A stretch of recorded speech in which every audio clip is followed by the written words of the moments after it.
Pessoal, os exercícios que envolvem plano inclinado, eles seguem um padrão muito fácil de identificar e eu quero fazer primeiro a análise do sistema antes de ir para os exercícios. A gente sabe que se a gente colocar um objeto no plano inclinado, desprezando o atrito, ele vai deslizar e vai cair.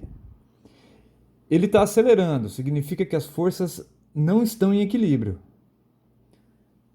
No plano horizontal, a gente já viu que peso é igual ao normal, já que esse camarada está em repouso. Mas a partir do momento em que eu inclino a superfície, eu percebo duas coisas. A normal sempre acompanha a superfície. Ela tem que formar um ângulo de 90 graus. Então, se a superfície inclina, a normal inclina junto. Só que a força-peso continua sempre na vertical. O centro da Terra não mudou. Então você percebe que tem um desbalanço de forças aqui. Peso e normal não são iguais. Eles não se cancelam no plano inclinado. Que fique claro isso na sua cabeça. Então a gente tem que fazer a análise sobre o eixo X e sobre o eixo Y para poder achar a força resultante. Aqui é muito mais fácil a gente desenhar os eixos dessa maneira. O eixo X paralelo à superfície inclinada. Assim ele vai formar um ângulo de 90 graus com a normal. E o eixo Y passando exatamente sobre a normal. Legal? Que também fique claro isso na sua cabeça. A gente inclinou o sistema coordenado junto com o plano. Dessa forma, a força que não está sobre nenhum eixo e deve ser decomposta é a força peso. O peso tem uma componente em x, vamos chamar de px, e tem uma componente em y, vamos chamar de py. Aqui dá para ver melhor o balanço de forças. Sobre o eixo y, como não há movimento, a gente vai dizer que as forças normal e py se cancelam. Então, num plano inclinado, normal é igual a py e não ao peso. Legal? Outra coisa, ninguém anula o px. O px aparece ao longo do plano. Então, quem causa aceleração no objeto é o px, a componente x da força peso. Legal, né? Então, redesenhando aqui os vetores peso, py e px, para formar o nosso triângulo retângulo. Esse triângulo é retângulo aqui, você está vendo. E aqui existe um ângulo θ. Vamos relacionar todos os pesos e θ nesse triângulo, calculando o seno de θ, que é igual ao cateto oposto sobre a hipotenusa, e o cosseno de θ, que é igual ao cateto adjacente sobre a hipotenusa. Passando o peso multiplicando dos dois lados, a gente descobre que Px é calculado como P vezes seno θ e Py igual a P vezes cosseno θ. Galera, esse é o grande resumão do plano inclinado. Anota tudo isso aí no teu caderno e eu acho que você entendeu essa análise, né? Falta apenas mais um comentário. Esse ângulo θ entre P e Py é exatamente o ângulo de inclinação do plano. Redesenhando ele aqui, certo? E eu vou te provar o porquê. Redesenhando todo esse triângulo aqui de uma maneira mais fácil, aqui está o nosso ângulo θ no plano inclinado. Esse cateto representa a força peso, que forma um ângulo de 90 graus com a superfície horizontal aqui no chão. A gente sabe que a soma dos ângulos internos de um triângulo tem que ser 180 graus. Se eu já tenho 90, falta mais 90 entre θ e esse outro ângulo alfa. Vamos chamar de alfa esse cara. Θ mais alfa tem que ser igual a 90. Mas esse grande ângulo aqui também é igual a 90 graus, porque é justamente o ângulo entre o plano inclinado e a normal, ou PY. Como a gente já tem alfa aqui, falta θ, porque eu sei que alfa mais θ é igual a 90 graus. Legal? Então, θ, que é a inclinação do plano, é usado para calcular Px e Py e a normal.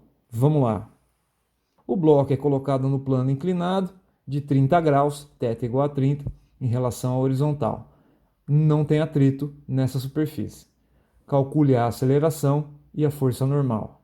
Vou resolver esse exercício bem rápido. Eu não preciso desenhar a força peso. É muito mais fácil no plano inclinado você já começar pelo Px, ao longo do plano inclinado levando ele para baixo, e o Py sobre o eixo y, 90 graus com a superfície, de tal maneira que esse vetor anula a força normal. Legal? Então vamos fazer o item A. Eu sei que no plano inclinado, normal é igual a PY. E PY é calculado como peso vezes o cosseno da inclinação θ. Então, normal é igual o peso a m vezes g vezes o cosseno de 30 graus. E eu acabei de descobrir que eu não coloquei a massa no corpo aqui, então vamos inventar uma massa. Essa massa pode ser igual a 2 kg. A gente sabe que a gravidade é igual a 10, e o cosseno de 30 vamos aproximar para 0,87. Então, a normal é igual a 17,4 newtons. Muito bom. O peso é igual a 20 newtons e a normal 17,4. Eles não são iguais no plano inclinado, hein?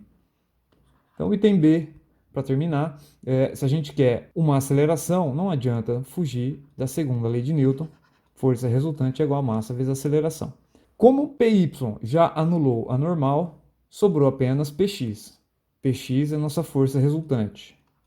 A massa do objeto a gente inventou, 2, e a aceleração é A. Px é o peso vezes o seno da inclinação. Muito bom. O peso é a massa vezes a aceleração da gravidade, vezes agora o seno de 30, que é igual a meio. A gente vai descobrir que a aceleração é igual a 5 metros por segundo ao quadrado. Simples. Você não pode inverter seno com cosseno nessas fórmulas, hein? Vamos colocar agora o plano inclinado num sistema de corpos. O bloco B está numa superfície inclinada, enquanto o bloco A está numa superfície plana e horizontal. Não há atrito nas superfícies, a massa do A é igual a 2 e a massa do B é igual a 3. Um fio ideal está unindo eles aqui, beleza? Determine a aceleração do sistema e a tração no fio. Vamos desenhar todas as forças aqui relevantes. Então, começando pelo corpo A, a gente tem o peso do corpo A e a normal com a superfície. Nesse caso, como o corpo A não está no plano inclinado, peso é igual a normal, não vai entrar na nossa conta. Sobrou apenas uma força de tração, vamos chamar de T. Essas são todas as forças sobre o corpo A. Sobre o corpo B, existe a tração T ao longo do fio. Esse fio está paralelo à superfície, beleza? Isso é importante. E o corpo B possui o peso B. Vou desenhar o peso B desse jeito. Porque no plano inclinado, o que me interessa é a decomposição do peso. Aqui está o PY e aqui está o PX. Vou colocar o B aqui para você saber que é o PBX, PBY. Falta mais uma força, que é a força normal, 90 graus com a superfície. Está aqui, normal do bloco B. Faltou alguma força? Não faltou. Então vamos olhar para a força resultante em cada um. Começando pelo A, a força resultante nele é muito fácil. Já que normal cancelou o peso, sobrou só a tração. Fácil. No corpo B, a gente sabe que a normal vai ser anulada pelo PY. Legal. Não entra na nossa fórmula. Então a força resultante em B vai ser a seguinte. O movimento desse sistema é nessa direção. Ou seja, quem puxa o sistema todo é a força Px. O bloco B desce o plano e o bloco A caminha para a esquerda. Legal? Então eu vou colocar Pxb primeiro e diminuir a tração que está atrapalhando o movimento do B. Essa é a força resultante no B. Vamos calcular Pxb aqui primeiro, antes de continuar. Isso aqui é o peso do B vezes o seno da inclinação. 30 graus aqui de novo. A massa do B é 3 kg, a gravidade é 10 e o seno é meio. Isso aqui vai dar 15 newtons. Legal. Então agora vamos aplicar a segunda lei em ambos os corpos. Então, primeiro no corpo A. Força resultante é a tração, a massa do A é 2 e a aceleração eu quero descobrir. No corpo B, a força resultante é PBX, que é 15, menos a tração. Isso aqui é igual a massa dele vezes A. Fazendo a regra da soma, o que eu vou ter é o seguinte. Essa tração positiva cancela essa negativa. Elas são iguais, é operação e reação. Sobra 15. Do lado de cá, a soma me dá 3 mais 2, 5. Então, A é igual a 3. Voltando agora na equação do A, a gente substitui 3 no lugar do A, da aceleração. Então, a tração é igual a 2 vezes 3, que é igual a 6 newtons. Recapitulando, toda vez que tiver um plano inclinado na história, você não usa o peso para derrubar o cara, você usa o px. Essa é a dica que eu te dou. Vamos fazer um último exercício. De novo, aqui é um sistema de 2 blocos, existe o plano inclinado, não tem atrito entre A e a superfície, e as massas dos corpos são iguais. A primeira pergunta é: há movimento no sistema? Uma pessoa desavisada iria olhar para as massas e dizer: pô, como as massas são iguais, as forças estão balanceadas. Nenhum peso é maior que outro. O peso do A é igual a 50, o peso do B é igual a 50. Beleza? Só que como o A está no plano inclinado, a força responsável por levá-lo para baixo não é o peso, é o px. Px do corpo A. Esse px está brigando com o peso do B. Quem é maior, pxa ou pb? Vamos fazer a conta. Pxa é o peso do A vezes o seno de 37 e o pb é apenas a massa do B vezes a gravidade. Peso do A é igual a 50 newtons, peso do B é igual a 50 newtons, só que aqui em cima a gente tem que pegar 50 newtons e multiplicar por seno de 37, que vai dar alguma coisa próxima de 30 newtons. Como o peso do B é maior, ele vai puxar o A, então o A sobe, acelera para cá, enquanto que o B desce, acelera para cá. Legal? Essa análise você tem que fazer nesse tipo de problema. Existe mais uma força que importa aqui, que é a atração no fio. O A está sendo puxado com uma atração para cá, enquanto que o B está sendo puxado pela mesma atração para cá. Não preciso desenhar o PY e a normal aqui, porque não vai entrar na conta. Então, olha só, força resultante sobre o corpo A é igual a tração menos pxa. Já que ele sobe, a tração é maior do que o px. Enquanto que a força resultante sobre o B é igual ao peso dele menos a tração. Já que ele desce, o peso é maior que a tração. A gente tem que colocar aqui na frente. Beleza? A segunda lei de Newton para o corpo A fica tração menos pxa é igual à massa dele vezes a aceleração. Para o corpo B, a gente tem o peso de B menos a tração igual à massa dele vezes A.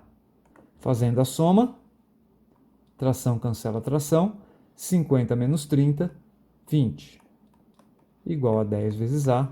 Então a aceleração é igual a 2 metros por segundo ao quadrado. Substituindo a aceleração na equação do corpo A, tração menos 30 é igual a 2 vezes A, 10. Então tração igual a 40 newtons. Legal? Então essa é uma análise simples e introdutória sobre plano inclinado. Tentem praticar nos exercícios da lista e um abraço a todos.